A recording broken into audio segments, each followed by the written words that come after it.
Gandang gabi. Ito na po ang resulta sa ating STL Bulacan para sa araw na to, May 9, 2026, Saturday, para sa ating third row result. Ihanda nyo ng mga STL tickets nyo at eto na ang resulta ngayong gabi.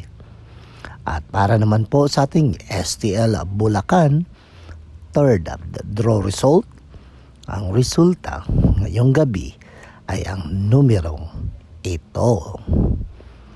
Laging tandaan mga ka-STL, wag natin pababayaan ang ating sarili. Dahil pag nagkasakit tayo, lahat ng ating trabaho at kikitain ay mawawala.